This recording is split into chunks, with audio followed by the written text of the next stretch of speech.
Community Services and Land Use Committee. Is that on? Please rise for the Pledge of Allegiance. I pledge allegiance to the flag of the United States of America and to the republic for which it stands, one nation, under God, indivisible, with liberty and justice for all. Okay.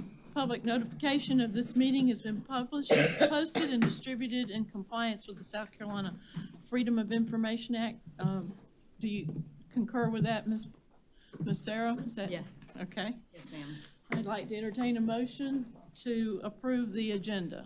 So moved. I'll second that. A second by, I think Mr. Mr. Glover. Had the second. Without objection, the agenda is approved. We have two sets of minutes, May 8th, 2023, and June 12th, 2023. Do I hear a motion to approve those minutes? So moved. I'll second. A second by Councilman Dawson, motion made by Chairman Passman. Without exception, the minutes are approved for May 8th and June 12th. And we have several citizen comments. I'd like to read this first before we go into them. Public comment. Every member of the public who is recognized to speak shall limit comments to 3 minutes and observe the following protocol.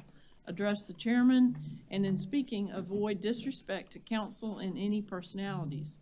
Confine themselves to questions under the jurisdiction of council, and be mindful and respectful of those who are present and others who may be watching on television.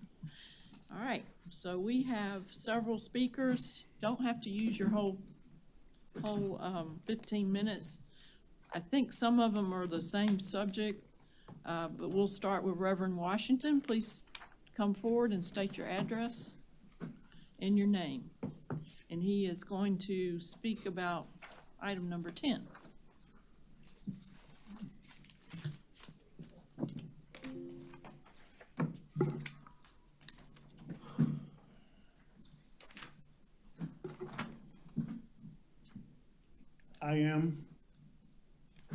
Your Honor, I am Reverend Dr. Elijah Washington. I live at 3 Cole Drive, Beaufort, South Carolina. Did you? Yes, sir.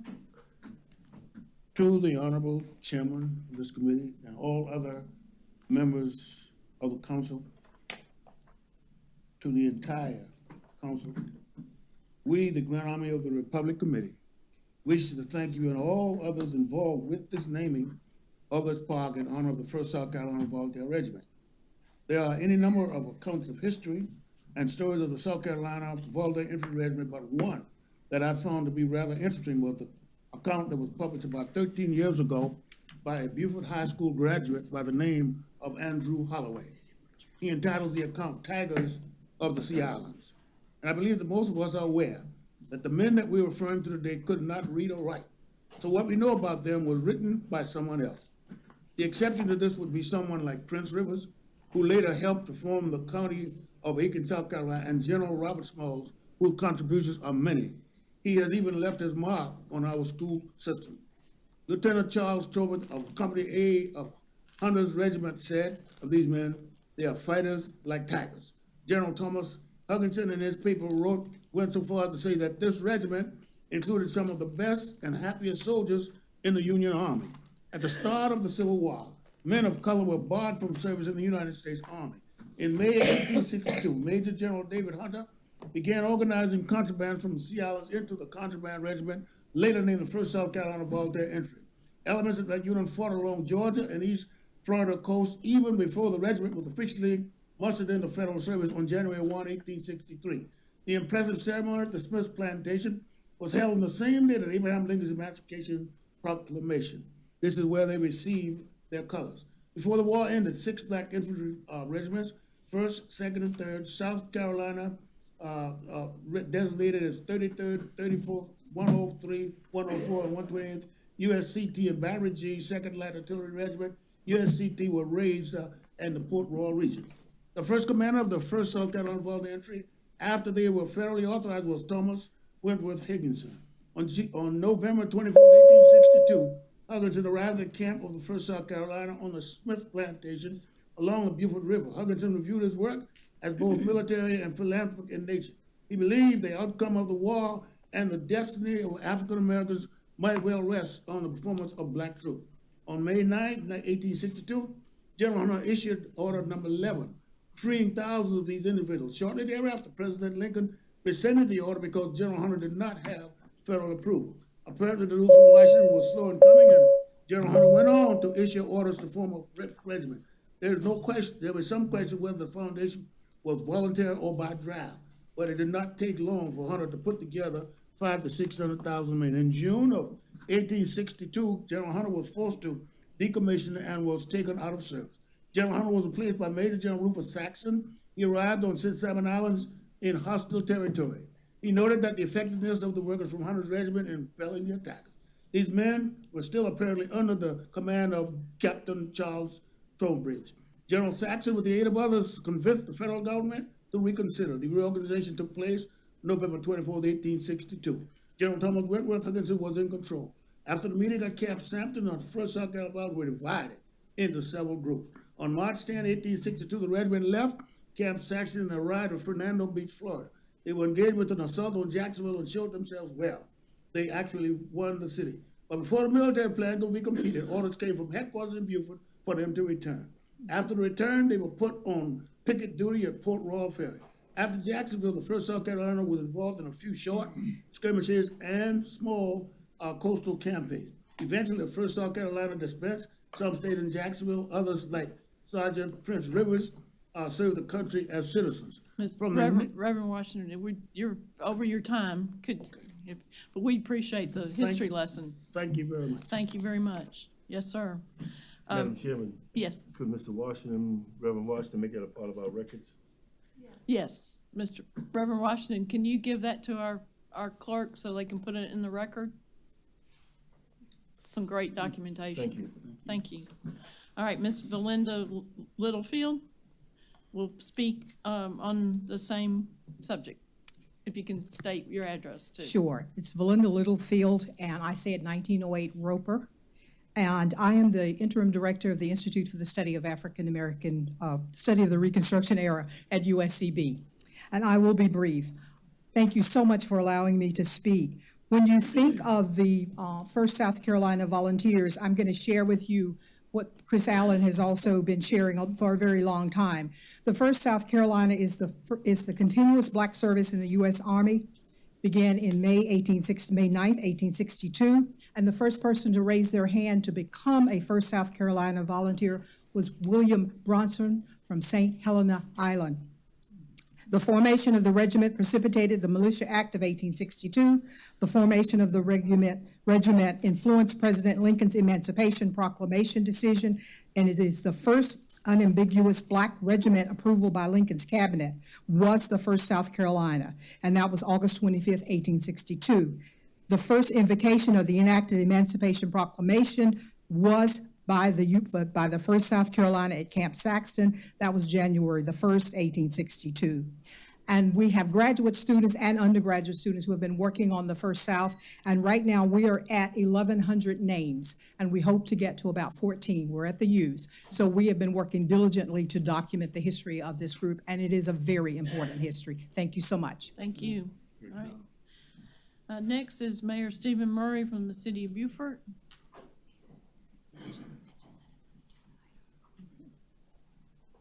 All right, good afternoon, Madam Chair, members of the committee. First, thank you for your public service during these complex and challenging times in our self-governing democracy.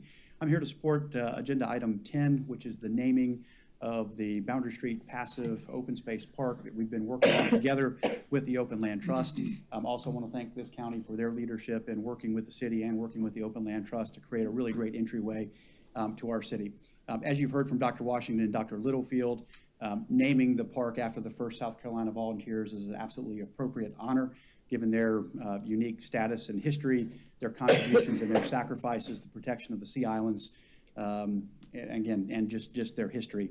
With their ties to Rufus General Saxton and the protection of the Sea Islands all during the Civil War, I hope you will consider this request favorably today. Beaufort City Council has not considered it, but we anticipate putting the same resolution on our agenda as we come back from summer break over the next couple of weeks. Again, thank you for your service. Any other questions you have about this item or anything else, please never hesitate to reach out. And thank you for the opportunity to speak today. All right, Mr. Ed Allen, I apologize. You had signed up ahead of the mayor, but please accept my apologies. Certainly. Madam Chairman and members of the diocese, it gives me a great deal of pleasure to come before you to support the naming of the passive park on Boundary Street for the 1st South Carolina Volunteer. I am a member of the Grand Army Hall of the Republic. I am a descendant of a member of the 1st South Carolina Volunteer. And it gives me a great deal of pleasure. It's no need in me going over the history. You have already been informed of the history of that. But the interesting thing about it is that it opened the door for African Americans really to serve in the U.S. Military. When we look at so many things that went on here in our fair city that have gone unknown by so many of the residents and the visitors to Beaufort, this is just another one of those untold stories. Many people are now finding out what Robert Smalls did, not only in terms of introducing the ability for African Americans to serve in the U.S. military, but also when we look at what he did in terms of education, especially for someone who was a slave and was not theoretically educated himself. But we look at our past and we ask that you support this as we move forward. It will also increase the number of visitations that we have to Beaufort, the number of people that we have that come by that site every day. And those that are here theoretically from Wednesday to Friday as their sons and daughters graduate from Paris Island, to think that African Americans started that process and started it here in Beaufort. Needless to say, those at Paris Island are there because of an African American military server, Robert Smalls, that was instrumental in Paris Island being here. Thank you for your consideration, and we look forward to working with you. Thank you. Thank you, Mr. Allen. Next is Kristen Williams, who's going to speak to number 7 on the agenda. Good afternoon. My name's Kristen Williams. I'm the Executive Director of the Open Land Trust, and thank you for allowing comment today. I'm going to speak very briefly on agenda number 7. Since the Green Space Committee was formed, the Land Trust has attended every Green Space Committee meeting, and there have been many, because this committee has been working incredibly hard to get to where they are today, and I want to commend Beaufort County staff and the committee members on the work that has taken place up until this point. There is an incredible amount of expertise sitting on that committee, and it shows in what you have today in front of you in the ordinance and the program criteria. And I think it's a really exciting day for Beaufort County. Many of you have probably heard me say this over and over again, but Beaufort County has so much to be proud of when it comes to conservation. We have the first land trust in the state, right here with the Open Land Trust. The Rural and Critical Program is the first of its kind. And now we have the Green Space Program, where we're the first county introducing this program. So the rest of the state is looking toward Beaufort County as guidance moving forward. And that is not taken lightly by the committee members and staff. So I fully support what is in front of you today and want to lend our support to that committee. And although this was not what I signed up for, obviously for reasons stated previously, we are in full support on agenda number 10 as a partner on the Boundary Street Linear Park in renaming it for the 1st South Carolina Volunteers. So thank you. Thank you. And just as a comment, I'd like to say that the 3 entities worked very well together on that park, and we'll talk about it when we come to that item on the agenda. Next and last on our sign-up is Mr. Grant McClure, and he will speak to number 7.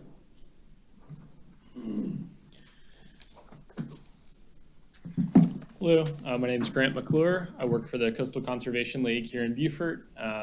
I'm here also in support of the Green Space program and the items that are before you today. You may recall the Conservation League was very involved in campaigning for this penny program to get in place, and so it's exciting to see things progressing and really at a pretty fast clip. And so I have to give a round of applause to the committee and staff for working together on this to get it up to speed to where it is today. I want to say I don't know how much longer I'll be able to pull this card, but I just turned 27, so I can pull the young person living in Beaufort card for a little bit longer. And one of the things that I love the most is just being able to get out in the marsh and fish. And so I think this program will provide more opportunities like that, and hopefully it will, maybe I'm an old soul, but hopefully it'll attract more folks like myself to this area. So really looking forward to the program, standing up its legs, and hats off to the committee. Thank you. Thank you for your comments. All right, moving on to the agenda, number 7 is recommend approval of an ordinance amending Beaufort County Code of Ordinances, Chapter 38, Article 7, Green Space Program, to establish Section 38-200, Green Space Advisory Committee Program Criteria and Application Process. And Chairman of that group, Mr. Mike McShane, will take it from here. That's the first time I've been given authority to take anything from here. Good afternoon. I am Mike McShane. I'm a resident of Charleston County. Just for the record, I at 328 Bay Street in Charleston. And I'm here today along with several colleagues, and if I may, Madam Chairman, just to identify your committee. Most of them are present here today. Chairman Howard is a member of the committee, but also Senator Tom Davis represents the county delegation. Laurel Roten in the back of the room is your Eastern geography, correct? Eastern. Tim Evans from Audubon is your Northern County. Peter Christian is our Southern County, and Carmen Manning, who was not able to be physically with us today, but was on virtual, represents your Western boundary. I also thank your staff. If you think about this committee, your referendum was just in November of last year. This committee was formed by the council and didn't meet until the 1st of May. And here we are 3 months later with a recommendation for council to move forward for approval of a program that we have not, that wasn't even in existence until now. And as pointed out earlier by someone who just had to highlight how young they are, that we met rather rapidly and often. You have in your program, I believe, the actual program criteria, and we're seeking the committee's recommendation to full council for approval tonight so that your first reading will go through. And why that plays well here is in the concept is to have quarterly applications come through. It matches up with the State Conservation Bank. I think this has been clearly stated, and you know my position is to leverage these available funds through programs like that. And so the program criteria shows a schedule that have actually one in October 31 be an application deadline. So we're working to try to actually be able to take advantage of having applications in by the end of the last quarter of this calendar year versus waiting into 2024. Because you'll actually have some revenues that will be able to be produced. You can see now on the screen those 4 application dates there, and as I said, they match up to what the State Conservation Bank has said. I also will just highlight on the next page is there are a number of different applications. In your ordinance, you allow not only the procurement of a conservation easement and fee simple, you also identified the ability to purchase existing plan development or development agreement buy downs in that, and you also uniquely allow the consideration of an impact in a surrounding county. And so in this criteria, we put specifics to where that would qualify of an application. The applications themselves are being produced and worked on now. In fact, some of members of this of council have been in on our discussions here even this afternoon. And we will be implementing, they all will come out of this criteria. And as you can see, just moving through, you can see how, just when we get caught up, you can see the different applications that you have there. It includes, we highlighted strong opinion of highlighting farmland preservation, as well as natural, scenic, or wildlife corridor procurements. You gave us great latitude to be able to establish these type of applications. You're the first in the state I'm aware of that will allow green space money to be used for the buy down of development agreements, those that existed prior to the adoption of the ordinance. And that's very critical. It's prior to the adoption of that ordinance, those development agreements on that. And then we put some additional criteria that you'll see in terms of how they'll be evaluated and to be brought to you as a recommendation as this committee, to then go to the recommendation from this committee to full council, or that if the council chooses to do that. At any time, if their council members have a question, I think council staff will always keep council informed of when the Green Space Committee will meet, and council members are always welcome to attend that. I can assure you that this committee has independently and collectively committed that we will only bring recommendations that this council, this committee and its council would fully want to take part in. You have our word on that. Okay, we'll open it up for questions. A comment, not a Okay, question. like Councilman Tavernet. So I'm very excited about this committee. I've sat in on a couple of your meetings. And since I was on the selection committee, I think we did a great job picking the people for this committee. Not that I want to brag, but they're all good guys and ladies. But I think you've come a long way. I love the discussions you have. I think they're very open and honest, and I think you've really just done a great job. And I can't say it enough. These, when you fly through the application stuff, it is a flyby. But again, that's not our job to critique that. It's just to know you're on the right track. So appreciate Senator Davis's participation in this and your leadership as the chair. You've done a great job to coalesce this group. Thank you. I really like you.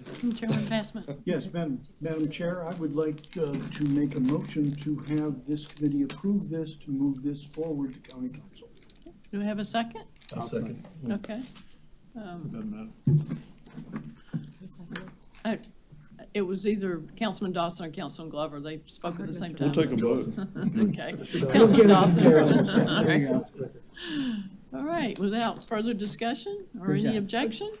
No objection. I just had one question, Mr. McShane. Throughout this whole application, and there's the word green space. There's only one green space map in the county, is it? Say that one more time for me, sir. There is only one green space map that we're working with, I think you, if I'm familiar with it, I think you refer to that here as a green print. The green print, the green Yes, sir. print. Mhm. What we'll use, each of these individual projects will require mapping so we can see what connectivity, adjacency, because that's a component of what you want to consider when you're going to invest in that type of program. Also, the General Assembly has designated the Conservation Bank to have the state's conservation map. We will overlay that with your green print. It's just pulling from different resources to strengthen the case that would come back in front of you to make a decision to invest in that project. Okay, thank you. And I'd just like to make a comment. We can use funds in other counties, but we have a lot of guidance on how that would be done. And they also have their own comprehensive land use plans. With your permission, Chairman McShane, I'd like to also thank staff. They did a great job. Thank you, Madam Chairman, because I was just going to highlight for your interim county administrator that your team has been outstanding, and that includes Robert Merchant, Mark Davis, Chuck Atkinson, and of course, Tom Kevaney has been providing legal counsel to that. So we very much appreciate their really their support and their participation in this. Madam Chair, would it be appropriate for your committee to share how much revenue's been brought in already for green space? I think people should know that. Yeah, I'd like to know. Yeah, so I can report that at our meeting earlier this month, your financial staff came in, and that was from May 1 to June, was it 1 month or June 30th, 2 months? 2 months. Was a little over $5.5 million approximately. So if you take that in consideration in that quarter, and sort of Department of Revenue will give you that on a quarterly basis, I think the September 30th date will really be indicative of how the program's going, because that'll give you all of July, August, and September. And so if you think about the activities that take place in Beaufort County, that's going to be a really busy time. But I think the forecast that you put in place in the discussions early on are going to hold. So in that 2-year period, we are probably looking somewhere around $100 million available in the overall program. Good Real money. question. Good question. Without objection, this will go on to full council at the meeting following this one. Thank you. Thank you. Thank you. Okay, number 8 is recommend approval of an ordinance amendment to provide for a modified millage rate for the levy of tax for school purposes for Beaufort County for fiscal year beginning July 1, 2023, and ending June 30th, 2024, and to make appropriation for said purposes. Okay, Ms. Crosby will be presenting. Good afternoon. Tanya Crosby, Chief Financial Officer with the Beaufort County School District. Thank you for allowing us to present today. I have to say, after many years of presenting the budget at Council and the Finance Committee, this is my debut meeting presentation at the committee, the Community Services Committee. So thank you for allowing us to fast track things a little bit and get to the business of amending the millage and by the ordinance date of August 31st. So I just have 2 slides for you today, and then I have a little bit of a summary that I'm going to use. It's actually crafted by one of your council members, and so I'm going to use that as some of my talking points today because it was such a wonderful summary. So Ms. Tabernick, Councilman Tabernick has provided a wonderful summary of sort of the history in the last few months and the reasons why we're here today. So the first slide talks about where we started. In blue, on June 26th, I believe it was final reading of the school district's budget. The total amount of revenue needed from tax revenues was $195 million at that time. The current last year's millage in operations was 125.6 mils, and the school district approved and the council approved as well a 4.4 mil increase to move our operating millage to 130 mils. During that time, we did discuss it being a pre-rollback millage number. I made sure to stipulate that throughout my presentations, knowing that we would likely come back with a rolled back millage number at some point in time. So what we're requesting today is in green. So if you we rolled back the original numbers to 117.4, which is an 8.2 mil rollback. And when keeping the 4.4 mil increase, it would move our operations millage to 121.8. So the impact on the taxpayer is they would have seen 125.6 last year. They would see 121.8 this coming year, which is a 3.8 mil reduction, and which we believe will generate the amount of revenues that is listed in the budget ordinance. So the second slide is just kind of reiterating the millage amount. What we're seeing, though, is that if we held true at the 130 mils at a $1.6 million mill value, we would generate about $13 million more than we budgeted in our ordinance. So we project that we would have generated $208 million versus the $195 million that's in the ordinance. And so all of this is due to the increased values as a result of the reassessment. And as a result of this projected windfall of revenue, we are required by state law to roll that millage back, adjust it to generate the same level of revenue that we approved in this budget. So that's the the purpose of today's meeting to generate revenue neutrality. And this millage would all stay in line and meet the requirements of the state millage cap. It actually, the numbers in that calculation would not change because they're all based on the prior year's millage rate. So we fall well within that, those requirements. So kind of why are we here today is the question, and is a question that was posed, and I just want to share a few thoughts. Ms.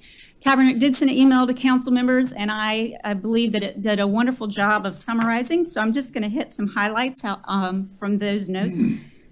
So again, we approved a budget of $195 million in ultimately June 26th.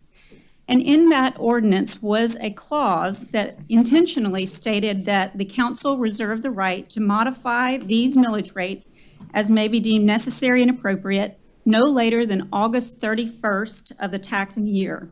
And if it does determine necessary and appropriate, then the millage rate would be adopted by resolution. So until we got to early August or late July, we were anticipating one vote of council. And so when we when I reached out to the county and said we're ready to have those discussions and have an amended resolution, there was some interpretation. They believed that it was, reached out to legal counsel, and we believed that there was, it should instead be an amended ordinance as opposed to a resolution, and that we would need to do 3 readings of council. So that's why we're here today, and that's why we have fast-tracked some things to get us the 3rd reading in by August 31st. And also then, as soon as the ordinance is approved, or the amended ordinance is approved, then those figures will go, and all the copies of the ordinance will go on to the county auditor's office.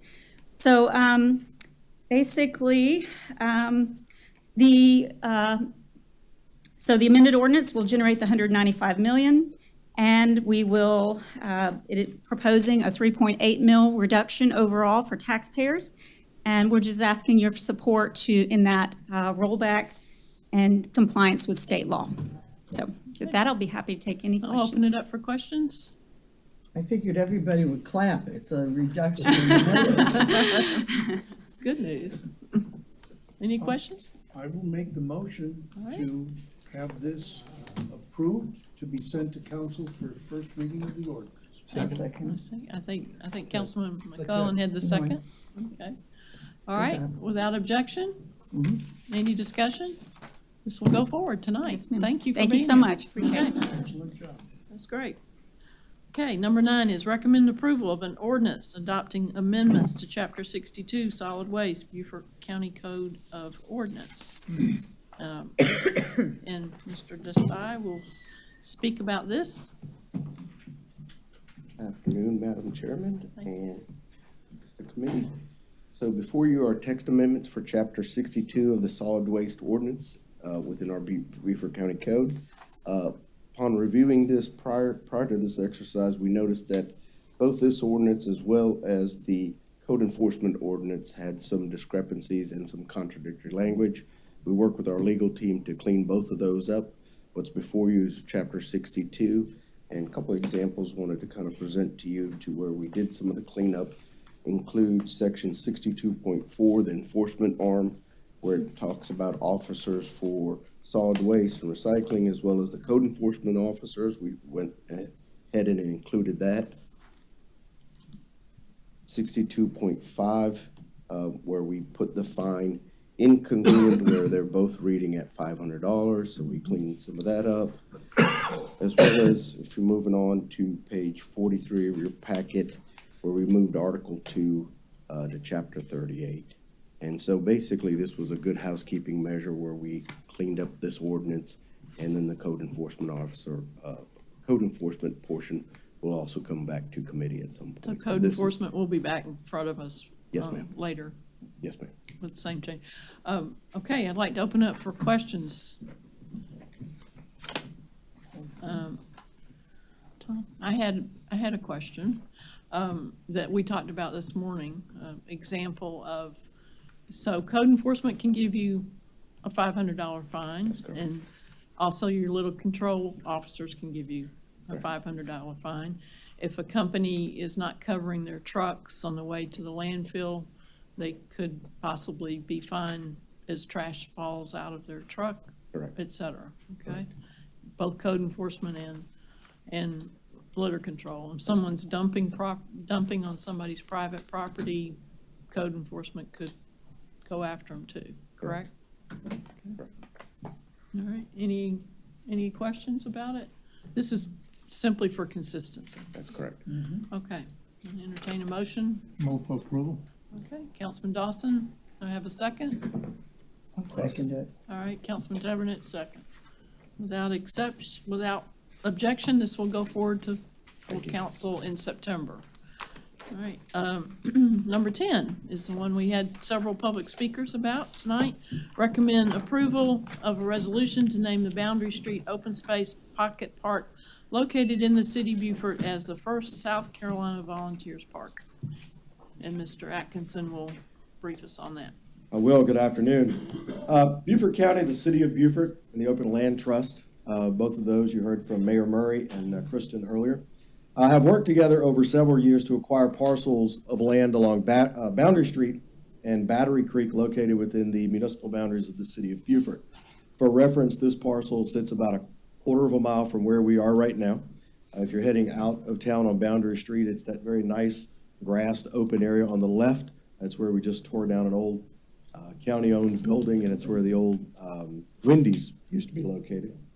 The three entities have completed the purchases of these parcels, demolished the commercial structures that were formerly located on the site. The Boundary Street Open Space Park is strongly tied to the legacy and importance of the first South Carolina Volunteers for their contribution toward the protection of the Sea Islands and bravery in other Civil War activities. The historical significance, sacrifice, and commitment of the first South Carolina Volunteers is worthy of recognition. As such, the proposed resolution names the park in honor of the first South Carolina Volunteers, and staff recommends approval of this resolution. Okay, I'll open it up for questions or comments. Madam Chairman, Yes, I'd like to Councilman offer Glover. that as a formal motion, and would like to make a comment if I can get a second. I'll second. Second by Councilman Dawson. Yes, sir. Um, Discussion and comments. Sure, there's no discussion. I think this is an honor that's being recommended. I want to commend those who brought this forward.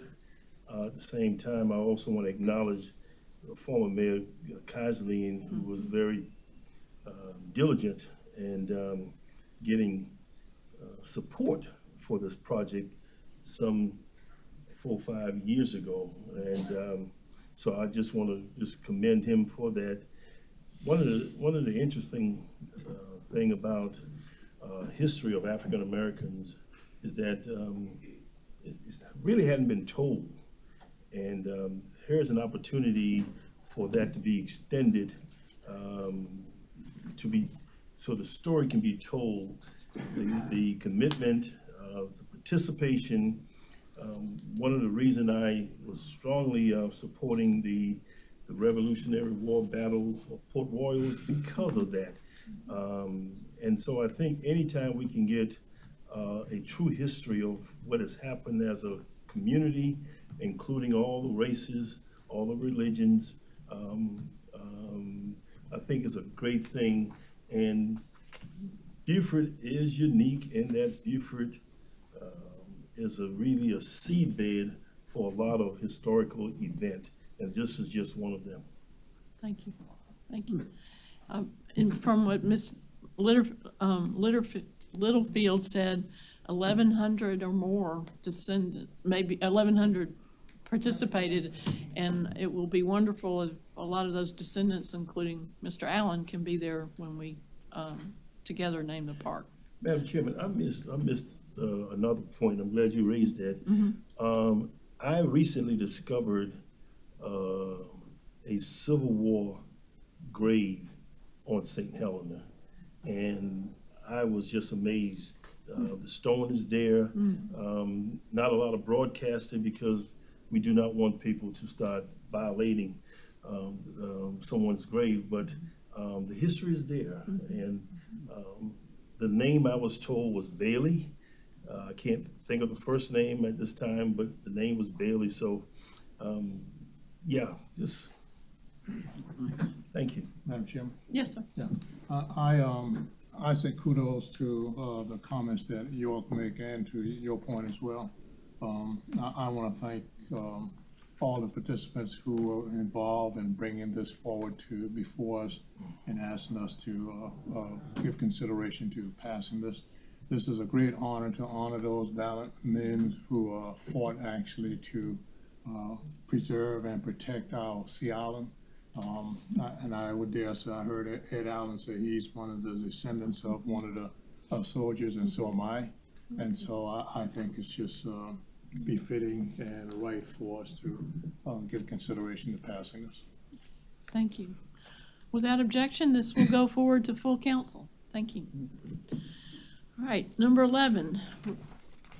Recommend approval of a resolution to accept the South Carolina Aeronautics Commission grant offer 23-025 for $378,044 for taxiway F strengthening and/or for partial acquisition of executive air property at the Hilton Head Airport.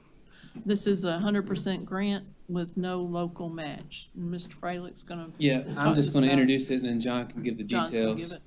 But basically wanted to introduce, one, typically our airport functions come through public facilities. The reason we're coming here today with community services, this was a grant award that was mentioned towards the end of the fiscal year. We actually have an acceptance due, it's due on the 15th, so tomorrow. So this was the next committee since we last met in order to bring it through, and thus the reason that it'll also be going tonight to county council meetings, just so we can have the paperwork in order to go with the grant. But it is a 100% grant, and John can give us some more details about that. Thank you. Oh, Mr. Rimbaud? Yeah. Thank you very much for having us at your committee. We want to make sure we spread the wealth and let you accept a grant as well. But as Jared explained, this is a grant from South Carolina Aeronautics Commission. And really, just for your edification, the way the funding now works through the Aeronautics Commission for the commercial airports is there's a set amount of funds that goes to the airport on an annual basis. So it gets assigned to specific projects as you come forward with a proposal, but it's a little bit different than it used to be, where it was where a infrastructure project like this would be funded 90% FAA and then 5% state and then 5% through the airport. So this is a little bit different. So what we're doing is choosing to use a portion of the annual funds for these two projects. It's actually 2 years worth of funds, so it takes up two different fiscal years worth of funds from aeronautics. But part of that would go to the taxiway project when we execute that, and then the rest of it is for a small acquisition of a very small part of Exec Air, which is the private hangar association at the north end of the airport. And that became an issue, or not an issue, but a necessity, because years ago when we relocated the taxiway on that side of the airport, it basically rendered a small, very small sliver of their property unusable to them because it had airport infrastructure in it. So we're kind of making things right and purchasing that property to be added into the airport. Okay. That's what it's all about. Can I open it up for questions? Okay, entertain a motion? I'll make that motion. And a second? Second by Mr. Rentz. Without objection, this will go forward. Thank you. Okay. All right, moving on to number 12. Recommend approval of a resolution authorizing the reallocation of ARPA funds for the planning, permitting, and construction of infrastructure necessary to relocate the operation of the public Defusky Island ferry service. Physical impact, no impact. Good afternoon, everyone. The agenda item before you now is to make funds available for the project to be discussed in the next agenda item. As for the funding to be utilized, as council knows, they received ARPA money in 2022 into buckets of allowable uses. The original ordinance, which was 2022-16, gave the administrator authorization to reallocate funds within these categories as we progressed. We assessed feasibility or allowability or completability of projects, but we felt it best to come to the committee and council to make this maneuver in reallocating these funds in an effort to be as transparent as possible. Council allocated 11.7 million to an infrastructure category.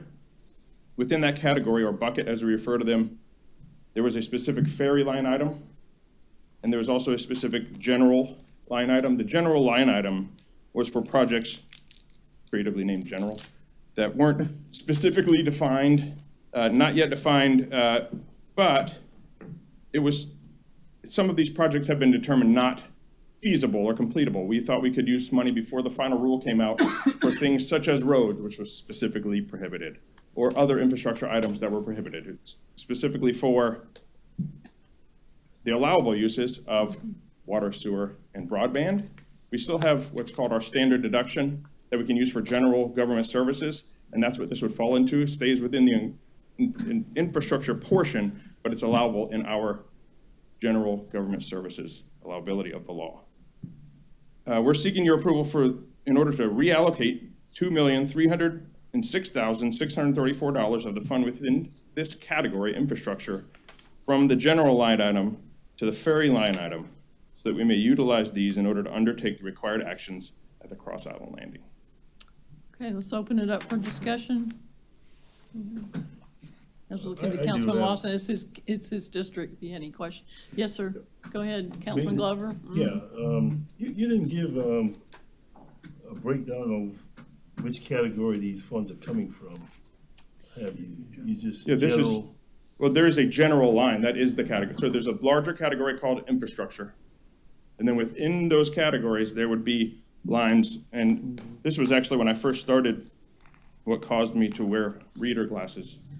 You can see that. But there was $7.8 million in the general line item. That was, by definition, general. There was $500,000 towards the ferry, which has been pledged as through our condemnation processes. We had to pledge actual funded dollars towards those and set those funds aside, if I'm correct. I'll check with legal.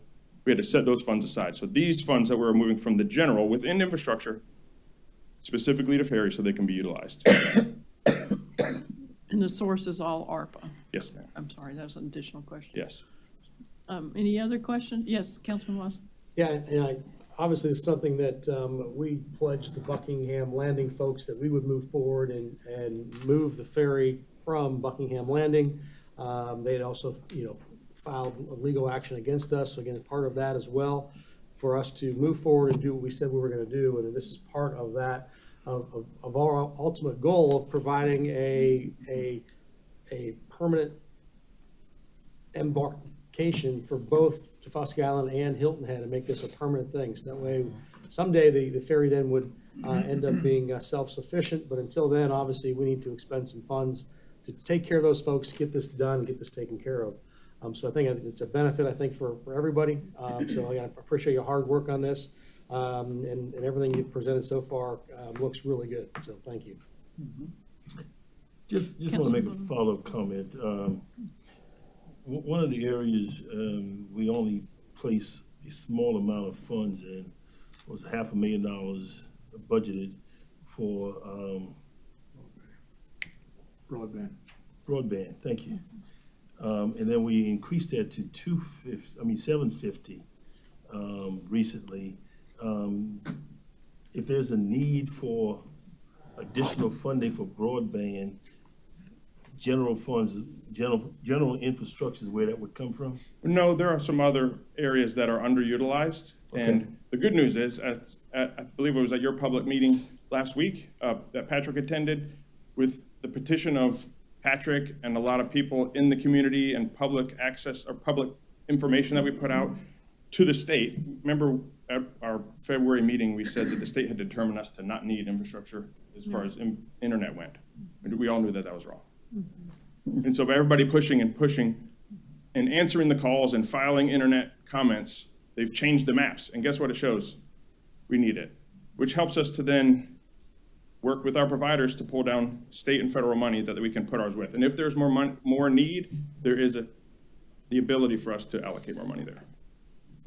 I appreciate that, and I appreciate what you just said. My father always told me that a bird in the hand is worth more than two in the bush. So we got funds here now. That's right. We can start rolling with those and prove that we can use Yeah, them. I just want to make sure that we can apply additional funds if we need it. Yes, sir. Yes, sir. Thank you. Any other comments or questions? Okay, we'll entertain a motion to go forward with this. I will make that motion. I'll second. Okay. Motion made by Chairman Passman, second by Councilman Lawson. All right, number 13, recommend approval of resolution, we just did number 12, we're on 13. This is the same subject. Recommend approval of resolution approving the Expenditure of the funds. yes, emergency procurement of and funding for the design, permitting, and construction services necessary for improvements to the Cross Island boat landing to accommodate the Defusky Ferry by 1 January 2024 to comply with the court order, not to exceed $2,306,634 of ARPA funds. So I was gonna repeat that portion that you just read, but you did it perfectly, Okay. better than I would stammer through it, so I'll skip to the next line, which is, I just wanted to give everybody a brief history of how we got here. Okay. Okay? And as a part of the county's ongoing dispute with the residents of Buckingham Plantation, as Mr. Lawson mentioned earlier, over the county's right to operate the public ferry service at Buckingham, the Circuit Court issued an order requiring the county to relocate the ferry service to a new location by January 1, 2024. The order was initially issued on February 21st, and we appealed that. The court denied our motion to reconsider in March 16th, which was disseminated a little bit later than that, and at that point, we began working towards a way to comply with this order.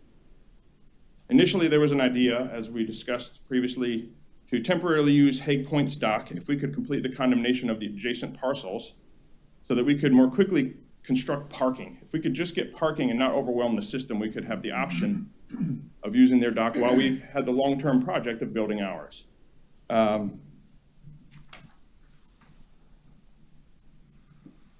Problem is the condemnation is still ongoing. We still don't have those parcels, and therefore we cannot plan anything on them. In fact, I think it was the week after we filed condemnation on those parcels, we engaged a surveying company and sent them out there to start the process right away, last year. And as soon as the contest action was filed, which I wasn't sure when that was, in fact, we found out because the surveyors were kicked off the property by the owners. That stopped that process on that part of the property. And I know I'm doing it this way. In your side, it's over here when we look at the map. At that point, we had to focus solely on how do we flip this project and work on the dock. We have to comply with the order somehow. We have to only deal with the property at the Cross Island Landing. So that greatly complicated and shrunk what we could work with in order to comply. Since that time, we've cleared title issues between the town of Hilton Head and DOT. Part of that, a good part of that survey portion that Andrews Engineering got out there so quickly is that we found out that some of the property that Hilton Head thought they owned, they didn't own. It belongs to SCDOT. So that took time to work through how could we utilize this? Is it a long-term lease? Is it an encroachment permit? We now have an encroachment permit while we work towards a long-term perpetual use. But at this point, we can use this property. We have accomplished site acquisition with the town. It's in the process because of those technical glitches. I think we're at second reading now, but we're allowed to proceed with both OCRM and the town of Hilton Head. We have developed site and construction plans, began permitting. We've coordinated with DOT for construction services and with the town of Hilton Head, which sometimes can be a time-consuming process, just like Beaufort County can be at times, due to the protection of natural resources and working through design standards. Okay. Excuse me. But we engaged a team of capable, competent local contractors who are willing to push work aside in order to assist the county in the efforts to comply with this order. The team, led by O'Quinn Marine, who I have Mr. O'Quinn here today, put together a group, and we quickly met with OCRM. They permit docks and the use of coastal properties and how to do things. Because we knew there were certain permitting timelines that just wouldn't allow us to make this. We formulated a plan, timeline, and full cost of construction of all embarkation site improvements required be in place in order to operate the ferry on January 1. You have all those in your agenda packet. If you'd like to go through some of the details, we have them for the screen, but I just want to make sure that you have all of the information from which to operate. We've already submitted our application for the permit for the dock. We've had multiple meetings with the head of OCRM who understands the public purpose. If you see here, that would be an improvement to the boat landing dock. I know there were some rumors about closing of the boat landing. The good news is this plan does spend funds, but it's for two purposes. It's not only to accommodate the ferry, but it makes the overall boat landing the premier boat landing in the area. We've gone through the Hilton Head initial review team just last week. This project on this timeline is only possible through the emergency procurement policy that we have in place, and we've gone through that and received approval from procurement. And staff requests approval of the emergency procurement for design, permitting, and construction services in order to construct the required items on the property already in the county's control in order to continue the ferry service and comply with the court order. Thank you. Okay, we'll open it up for any questions. Madam Chair. Yes. So I did look up the emergency procurement policy because we're into procurement Absolutely. policy.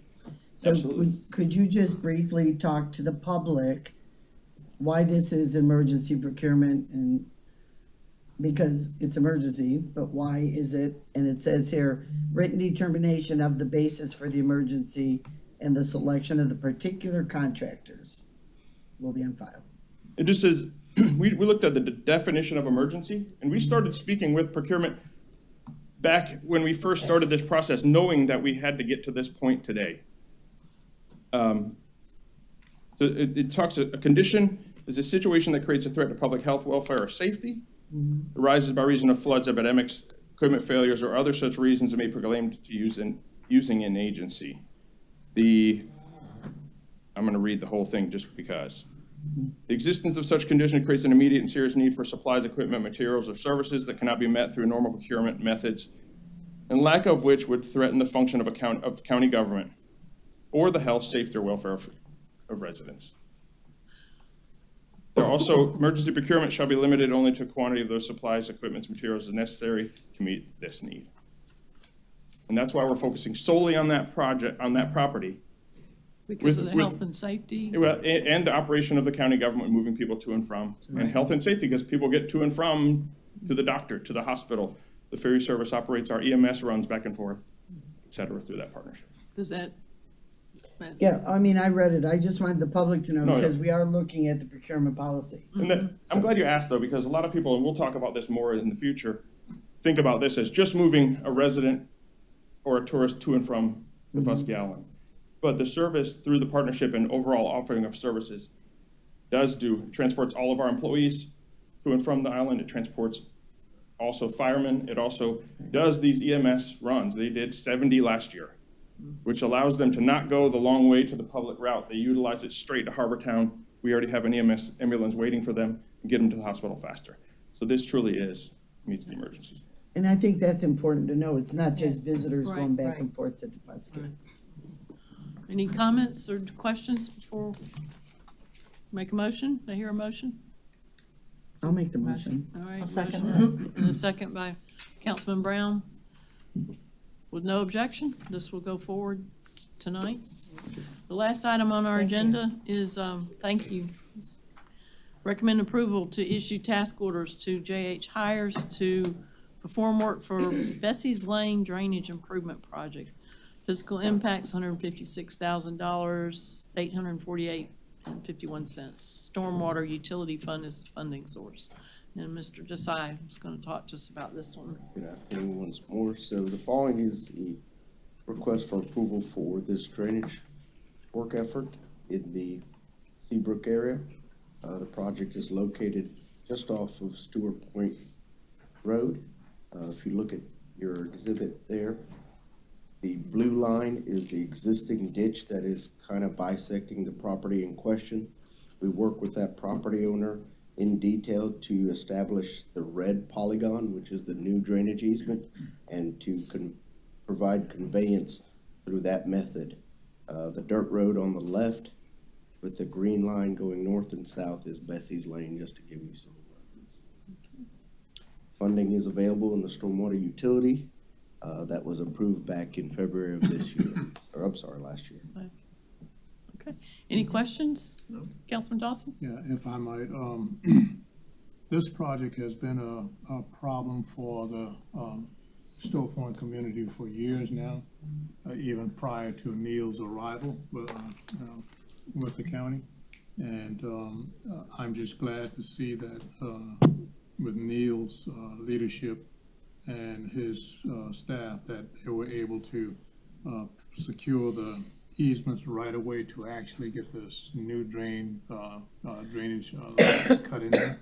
And so my hat's off to you, because we fought for years to try and get the residents in that area to actually grant the easements needed to alleviate the water that was causing the problems for them, but wasn't successful. And so I don't know how you did it, but hats off to you. Thank you. Yeah. Okay. Mr. Chairman, I want to echo what Mr. Dawson said, because I think, if I'm not mistaken, council was going to abandon this project because they couldn't get the easement, and yet the problem was still there. So my hat's off to you for what you have done, because we know that the problem exists, and without that homeowner, the resolution would never have been done. So my hat's off to you and your staff. Yeah. Okay, thank you. Thank you. Do I hear a motion? So moved. All right. I'll second. And second by Councilman Glover. Without objection, this will go forward. It will go to full council for the funding amount? Yeah, okay, but not tonight. Okay, we'll go at the next meeting. All right. No other business or comments? We are here adjourned. Thank you. Thank you. Did you notice this? About Now they're putting what the time is on. But I asked her to do that, and I asked her how much it's in there.